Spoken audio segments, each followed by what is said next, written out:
যে কোনো পরিস্থিতিতেই আপনি মাথা গরম করবেন না, তাৎক্ষণিক সিদ্ধান্তে চাকুরি ছেড়ে দিবেন না। এরকম পরিস্থিতি তৈরি হলে আপনি ছুটি নেন, পরিবারকে সময় দেন, ঘুরে বেড়ান, এরই মধ্যে সময় নিয়ে সিদ্ধান্ত নেন চাকুরি ছাড়বেন কিনা। মনে রাখবেন, আপনার ইনকামের উপর নির্ভর করছে আপনার পরিবারের ভরণ পোষণ। আপনি বেকার হয়ে গেলে আপনার বন্ধুবান্ধব, আত্মীয় স্বজন কতক্ষণ আপনাকে অর্থনৈতিক সহযোগিতা করবে বা আদৌ করবে কিনা গভীরভাবে ভাবুন।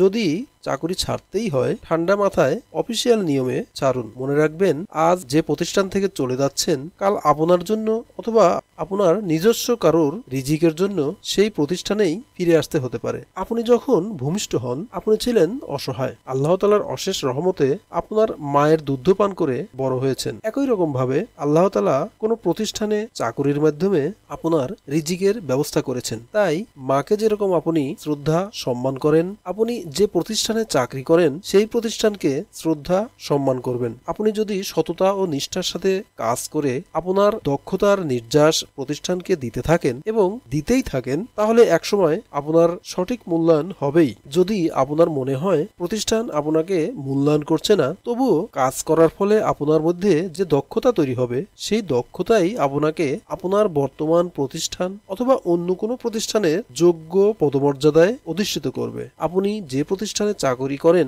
কখনো সেই প্রতিষ্ঠানের সমালোচনা করবেন না। প্রতিষ্ঠানের কোনো কর্মকাণ্ড আপনার পছন্দ নাও হতে পারে। ধরুন, প্রতিষ্ঠানের ঊর্ধ্বতন কর্মকর্তা অথবা প্রতিষ্ঠানের মালিকের ব্যবহার আপনার কাছে কর্কশ মনে হচ্ছে, কিন্তু একটা প্রতিষ্ঠান চালানোর জন্য ঊর্ধ্বতন কর্তৃপক্ষের আচরণগুলো কি একেবারেই অযৌক্তিক? ঊর্ধ্বতন কর্মকর্তাদের এহেন আচরণের পরও কি আপনার আশেপাশের কর্মচারীগণ শতভাগ সঠিকভাবে কাজ করছে?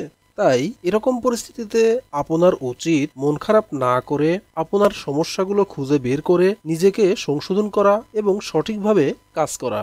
এরপরও যদি আপনার মনে হয় আপনার উপর অন্যায় করা হচ্ছে, তাহলে আপনার উচিত সঠিক নিয়মে চাকরি ছেড়ে দেওয়া। সর্বোপরি, আপনি যখন কোনো প্রতিষ্ঠানে চাকরি করবেন, আপনি যে পদেই থাকুন, আপনাকে সব সময়ের জন্যই মাথায় রাখতে হবে আপনি একজন কর্মচারী। কর্মস্থলে আপনার পদমর্যাদার দম্ভ বা ক্ষমতা দেখানোর দিকে নজর না দিয়ে আপনার উপর অর্পিত দায়িত্বগুলো সঠিকভাবে পালনের জন্য সবসময় আপনাকে সচেষ্ট থাকতে হবে। ভিডিওটি ভালো লাগলে একটি লাইক দিবেন, আর কোনো মতামত থাকলে কমেন্ট বক্সে লিখে দিবেন। যারা এখনো চ্যানেলটি সাবস্ক্রাইব করেন নাই, তারা সাবস্ক্রাইব করে আমাদের পাশে থাকবেন। ধন্যবাদ।